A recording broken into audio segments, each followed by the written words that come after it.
Hoy presentamos La llamada de Cthulhu. En lo más profundo de los pensamientos habitan los instintos primitivos que nos advierten del peligro apenas éste se encuentre frente a nosotros.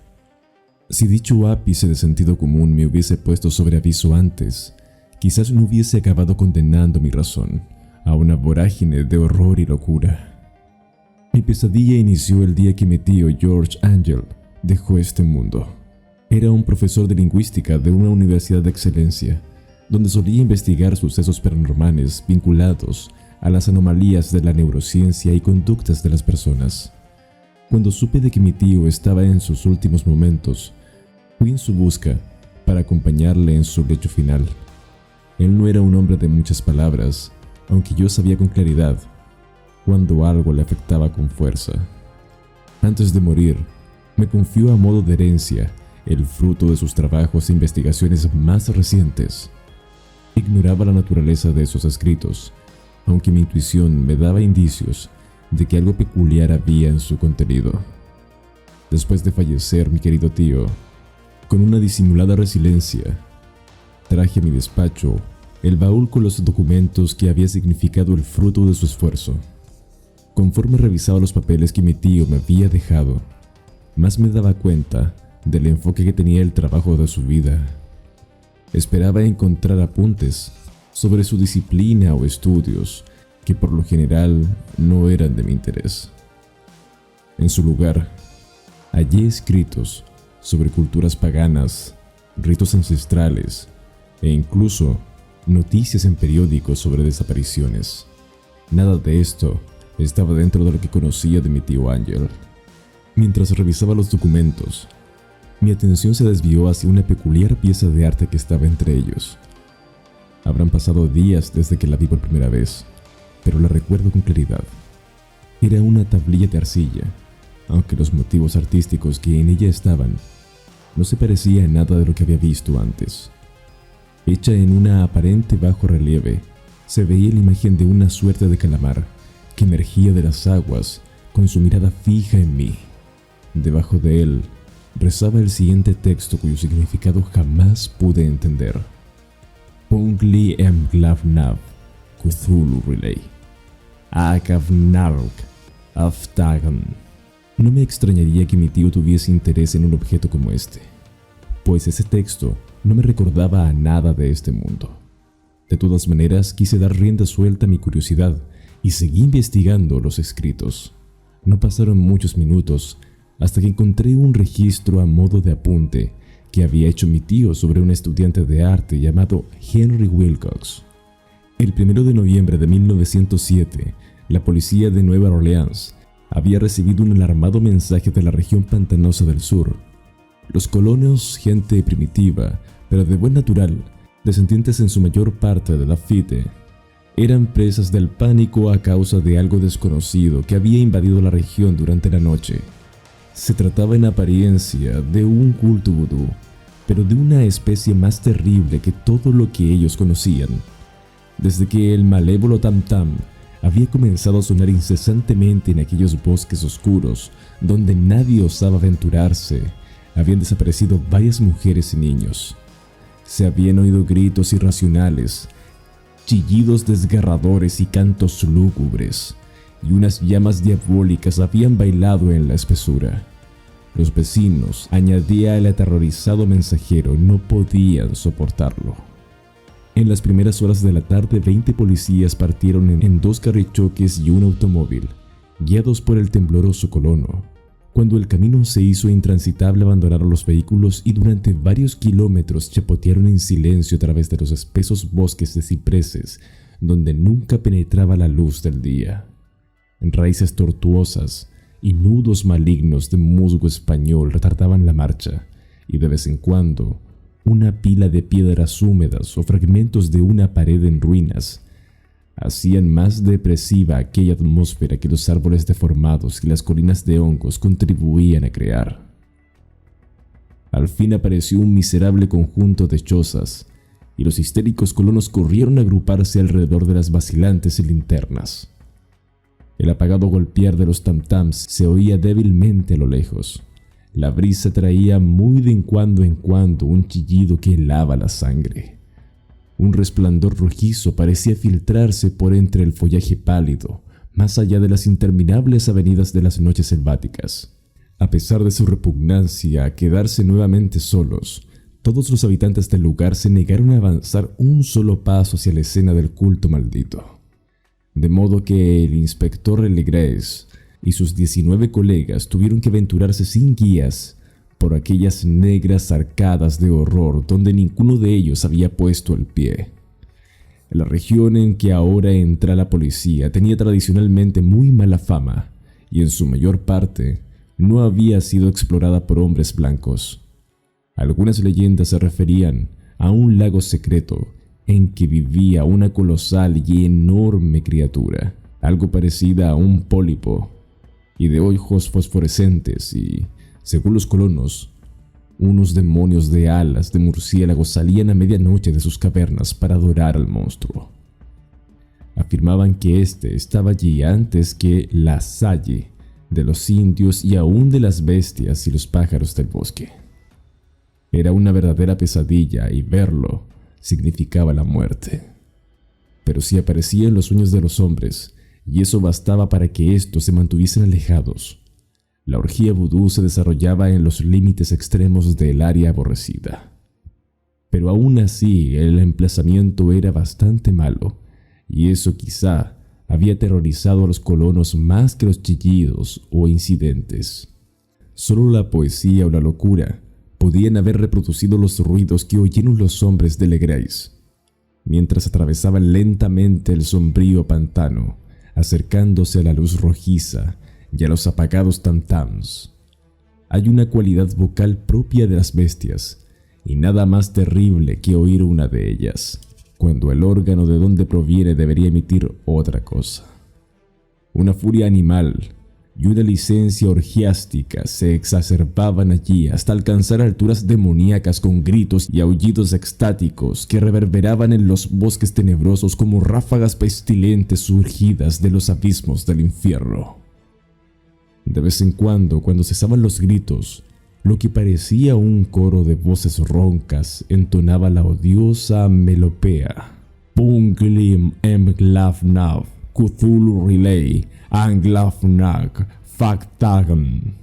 Por fin los hombres llegaron a un sitio donde el bosque era menos denso y se encontraron de pronto en el lugar de la escena. 4 trastrabillaron. Un quinto perdió el conocimiento y los otros 2 lanzaron un grito de horror que por suerte fue apagado por el tumulto salvaje de la orgía. Legrace roció con una agua pantanosa el rostro del hombre desvanecido, y luego todos contemplaron el espectáculo fascinados por el horror. En un claro natural del pantano se alzaba una isla verde, de tal vez un acre de extensión, desprovista de árboles y bastante seca. Allí saltaba y se retorcía una horda de anormalidades humanas, más indescriptibles que cualquiera de las que hubiese podido pintar un Sim o una Angarola. Sin ropas, esta híbrida muchedumbre bramaba, rugía y se contorsionaba alrededor de una hoguera circular. De vez en cuando se abrían las cortinas de fuego y se podía distinguir en el centro de un bosque un granito de unos 2 metros de alto, en cuya cima, incongruente por su pequeñez, se alzaba la funesta estatuita, en 10 calzados instalados a intervalos regulares en un ancho círculo que rodeaba la hoguera. Con el monolito como centro, colgaban con la cabeza hacia abajo los cuerpos extrañamente mutilados de desaparecidos colonos. Dentro de este círculo saltaba y rugía el anillo de fieles, moviéndose de izquierda a derecha en una bacanal interminable entre el círculo de cadáveres y el círculo de fuego.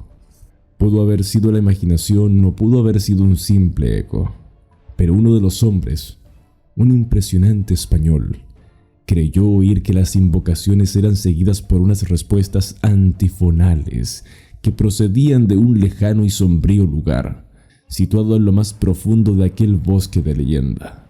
Este hombre, Joseph de Galvez, a quien más tarde encontré e interrogué, era desbordantemente imaginativo.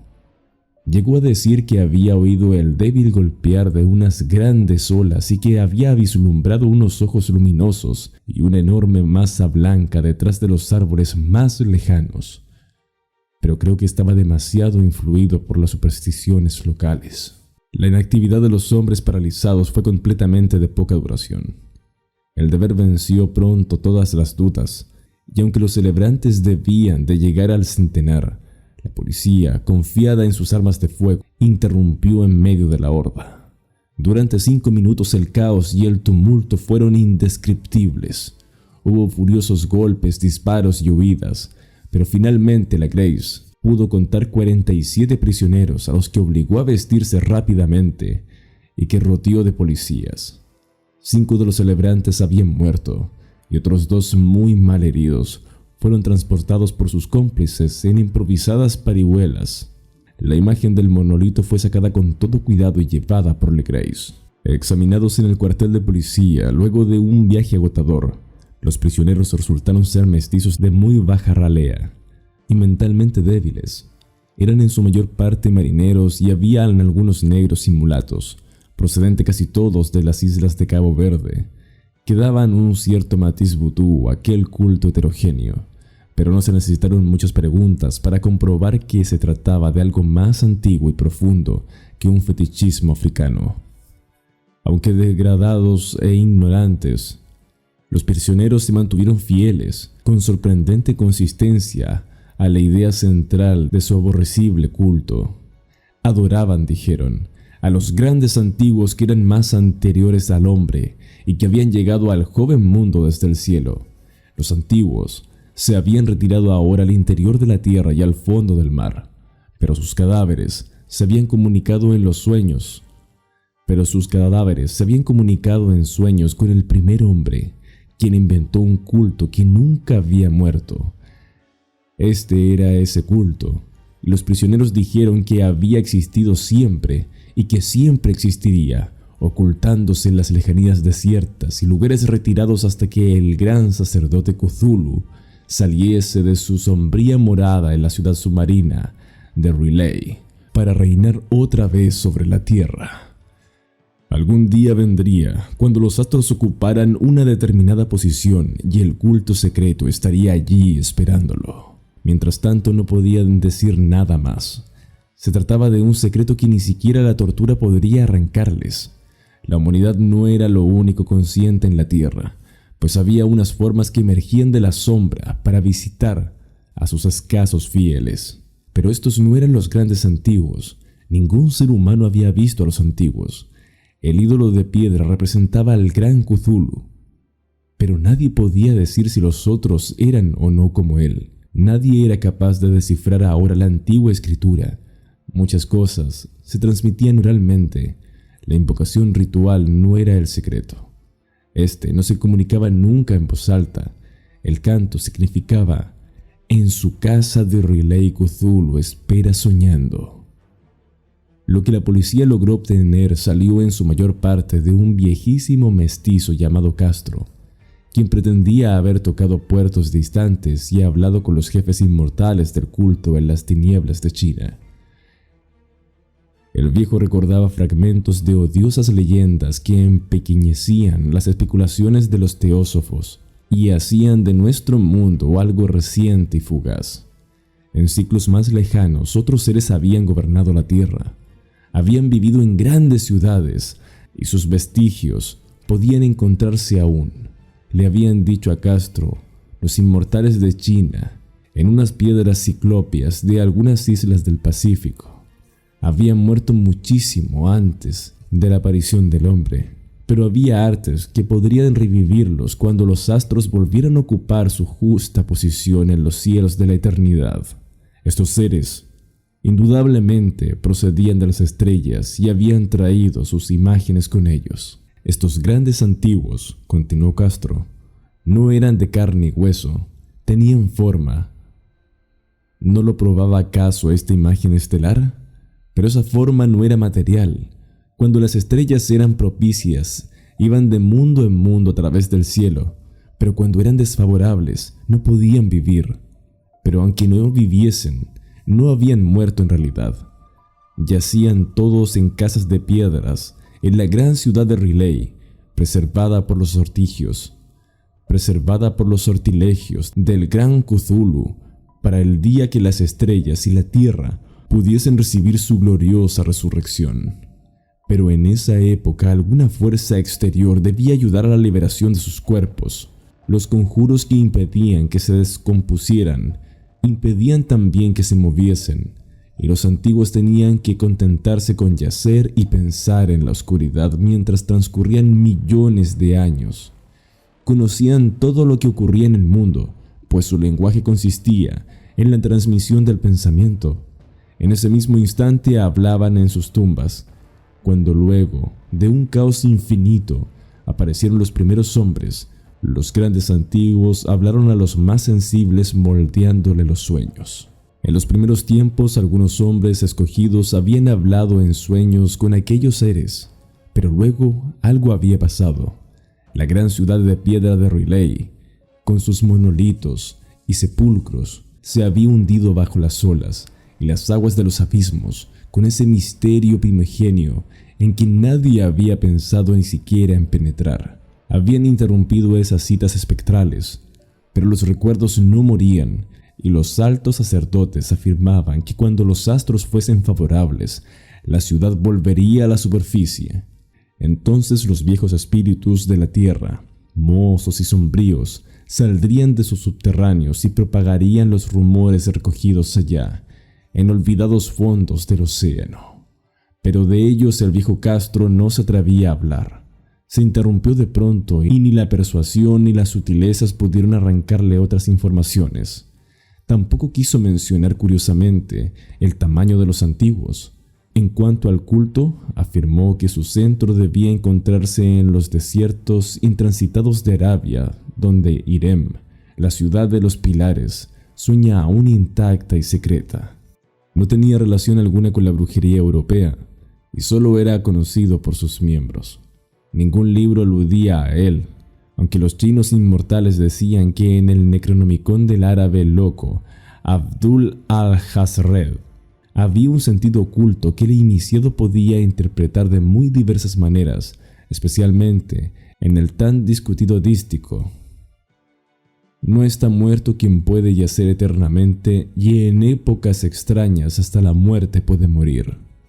Legrace, profundamente impresionado y no poco intrigado, había buscado sin éxito las filiaciones históricas del culto. Castro aparentemente había dicho la verdad al afirmar que era un secreto. Las autoridades de la Universidad de Tulane no pudieron arrojar luz alguna sobre el culto o la imagen. Y ahora recurría a las mayores autoridades y se entregaba nada menos que con el episodio de Groenlandia del profesor Webb. El ferviente interés que despertó el relato de Legrace, corroborado por la presencia de la estatuita, tuvo algún eco en las cartas que intercambiaron luego los miembros del consejo, pero apenas hay alguna mención en el informe oficial. La prudencia es preocupación primordial de aquellos que se enfrentan a menudo a la charlatanería y la impostura. Legrace prestó durante un tiempo la estatua al profesor Webb, pero a la muerte de este último le fue devuelta y está desde entonces en su casa. Allí la he visto hace no mucho tiempo, y es de veras algo estremecedor e indiscutiblemente parecida a la escultura labrada en los sueños por el joven Wilcox. No me asombró que mi tío se hubiese excitado con el relato del joven. ¿Qué pudo pensar al saber, ya enterado de la información recogida por Legrace, que un joven sensible no solo había soñado la figura y los jeroglíficos de las imágenes del pantano y de Groenlandia, sino que también había oído en sueños 3 de las palabras de la fórmula repetida por los maestros de Luisiana y los diabólicos esquimales? Sino que también había oído en los sueños 3 de las palabras de la fórmula repetida por los maestros de Luisiana y los diabólicos esquimales.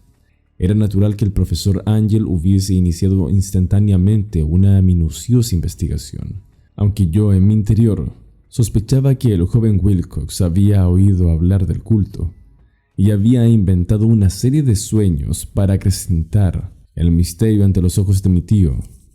El relato de los otros sueños y de los recortes coleccionados por el profesor parecían corroborar la historia del joven, pero mi bien fundado racionalismo y la total extravagancia del asunto me llevaron a adoptar las conclusiones que estimé más razonables, de modo que luego de estudiar otra vez el manuscrito y comparar las notas teosóficas y antropológicas con la descripción del culto que había hecho Legrais, viajé a Providence para ver al escultor e increparle al haberse burlado de tal modo de un sabio anciano.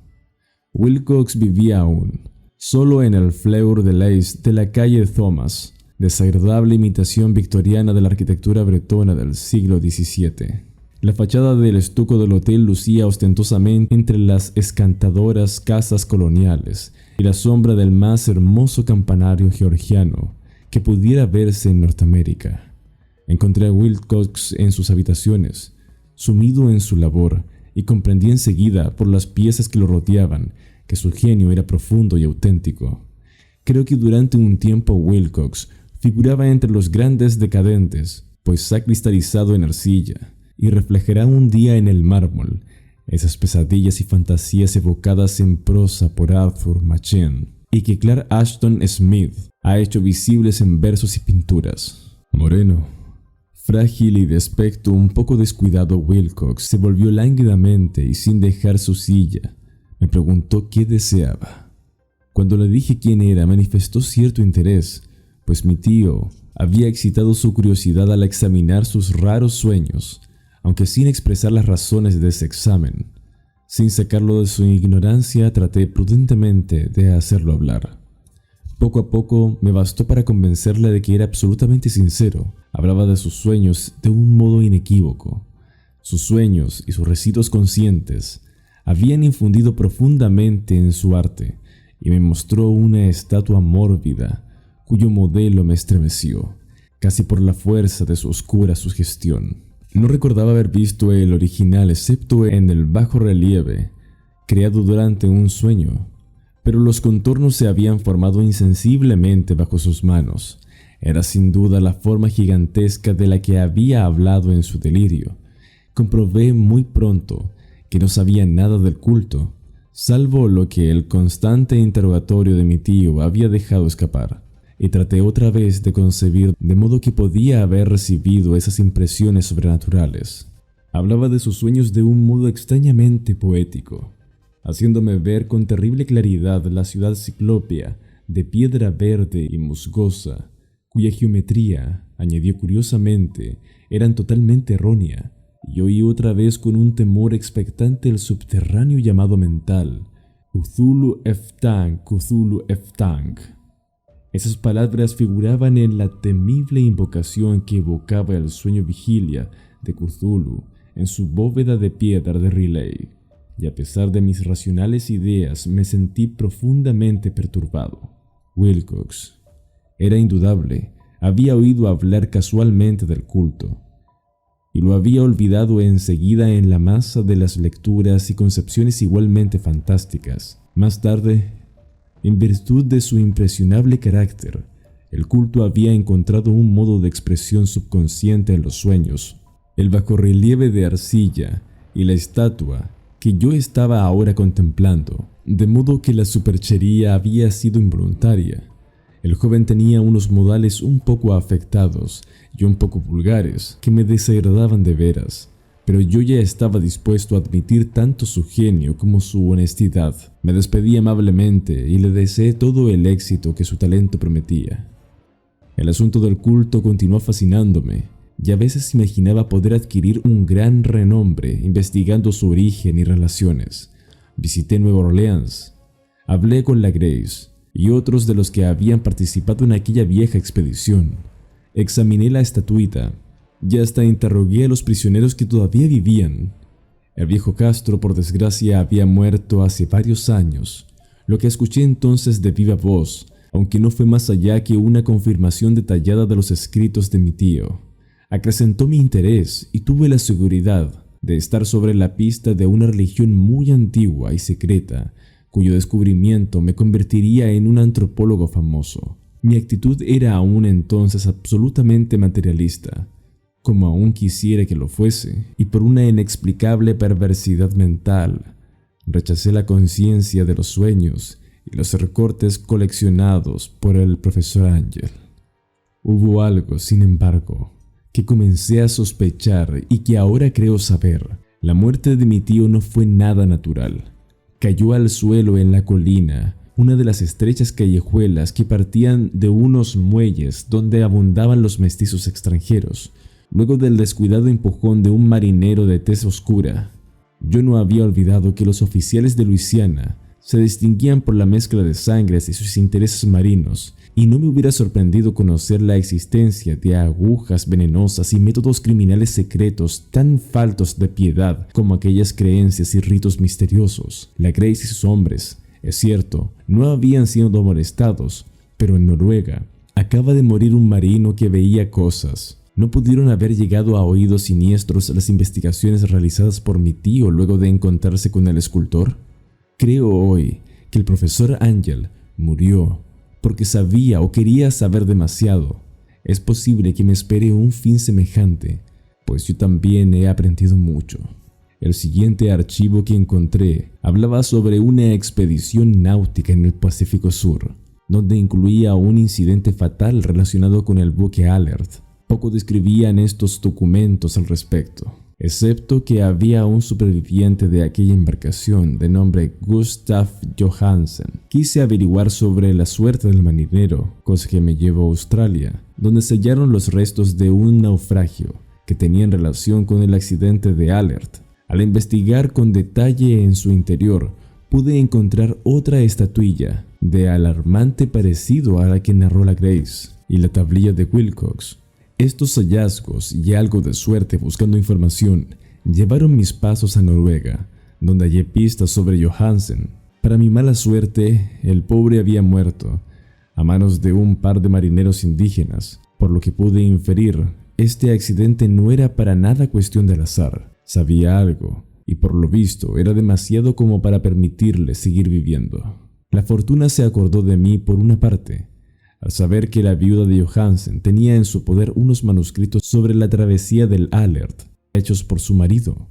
En ellos pude encontrar que la tripulación del desafortunado barco enfrentó muchos vendavales antes de tocar tierra firme. Al lograr desembarcar, los tripulantes notaron que el lugar donde estaban no se parecía a nada que hubiesen visto antes. Es aquí donde las visiones aciagas de Wilcox pasaron del plano de la fantasía a una aterradora realidad. Habían llegado a la ciudad de Erley y al hacerlo, habían sellado su destino, así como el de toda la tierra. Conforme avanzaban en la inhóspita ciudadela, poco a poco notaron que no eran los únicos allí, como si fuese fruto del estruendo que dio inicio a todo el universo. Una gran sacudida de la tierra derrumbó los cimientos de lo que veían a su alrededor. Alzándose entre escombros, un gigante de aterrador aspecto. Había emergido Cthulhu y con él el regreso de una época de horror y locura para la humanidad. Lo último que pude descifrar al respecto era que el pobre Johansen, junto con su joven marinero, eran los únicos que pudieron escapar de este desafortunado incidente. Ahora ambos estaban muertos, pues su conocimiento y suerte respecto a Cthulhu y sus sectarios eran algo que no podía permitirse el culto de los antiguos. La abominación espera y sueña en las profundidades del mar, y sobre las vacilantes ciudades de los hombres flota la destrucción. Llegará el día, pero no debo ni puedo pensarlo. Si no sobrevivo a este manuscrito, mis ejecutores testamentarios cuiden de que la prudencia sea mayor que la audacia e impidan que caiga bajo otros ojos. La llamada de Cthulhu.